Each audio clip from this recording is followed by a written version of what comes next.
जय श्री राम दोस्तों, जय राजपूताना। जैसा कि मैंने कल वीडियोस डाले थे, सवर्ण वन रक्षक दलील सिंह राजावत। बात करेंगे आज सनातन धर्म के 4 वर्णों में से शूद्र की। शूद्र कभी अछूत नहीं था। जो ये शूद्र लोग, जो दलित ब्राह्मणों पर आरोप लगाते हैं कि ब्राह्मणों ने पानी नहीं पीने दिया, तो शूद्र कभी अछूत नहीं था। हमने शूद्र को अछूत कभी नहीं माना।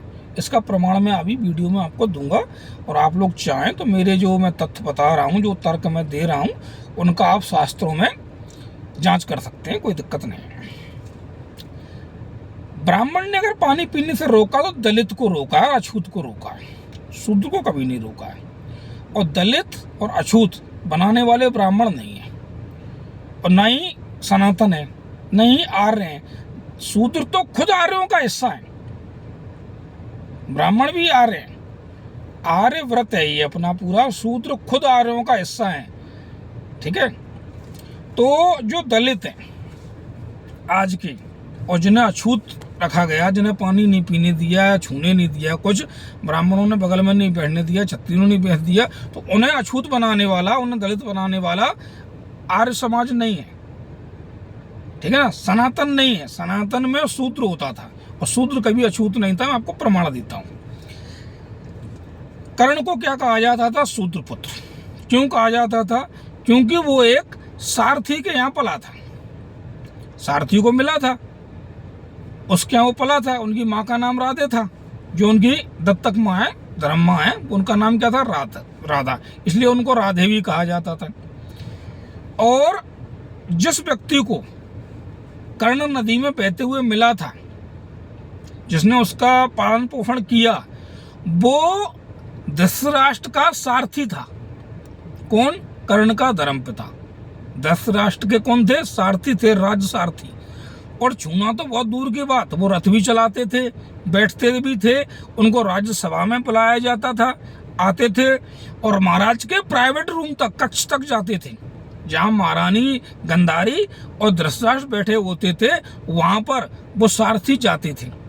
उनके जाने के बाद उनने जब अपनी नौकरी से त्याग पत्र दे दिया सारथी पद से, उसके बाद फिर संजय को नियुक्त किया गया राज्य सारथी। तो शूद्र हमारे सनातन में कभी अछूत नहीं था। शूद्र सेवादार को कहते हैं, शूद्र कोई अछूत नहीं है। तुम्हें अछूत किसने बनाया और कब अछूत बने, कब तुम दलित बने, इसका मैं तुम्हें प्रमाण दूंगा अगले वीडियो में। तो शूद्र सनातन में अछूत नहीं था, और दलित और अछूत सनातन में नहीं है। ये किसी और व्यवस्था में है, संवैधानिक व्यवस्था में है, या मुगल कालीन व्यवस्था में है, अंग्रेज कालीन व्यवस्था में है। आर्य समाज की सत्य सनातनियों में शूद्र अछूत नहीं था। शूद्र सम्मानीय व्यक्ति था, बराबर से बैठने वाला, खाने वाला, सब कुछ था। उसे अछूत कभी नहीं माना गया, मान सम्मान दिया गया। यहाँ तक कि युधिष्ठिर ने जब राज्य मांगा, तो राज्य सारथी वहां से भी सारथी आया था, और यहाँ से भी जब धृतराष्ट्र का संदेश लेके गए थे पांचाल नरेश के पास, तो वो सारथी ही गए थे। और सारथी शूद्र को कहा जाता है। इसका प्रमाण है कर्ण के पालक पिता। तो शूद्र कभी अछूत, असम्माननीय नहीं था सनातन में। समझो इस बात को।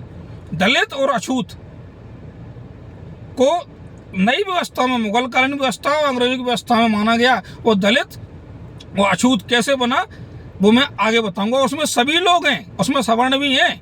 आज जो सवर्ण कहे जाते हैं, उसमें दलितों में, आज के दलितों में कल के सवर्ण भी हैं, अतीत के सवर्ण जो दलित बन गए, कैसे बने मुगल काल में, मैं अगली वीडियो में बताऊंगा। तो इसलिए सनातन को ये गाली कभी मत दो, और ब्राह्मण को कभी ये गाली मत दो कि ब्राह्मणों ने हमें पानी नहीं पीने दिया, या ब्राह्मणों ने हमें ये नहीं करने दिया। तुम्हें अछूत और दलित बनाने वाला ब्राह्मण नहीं है।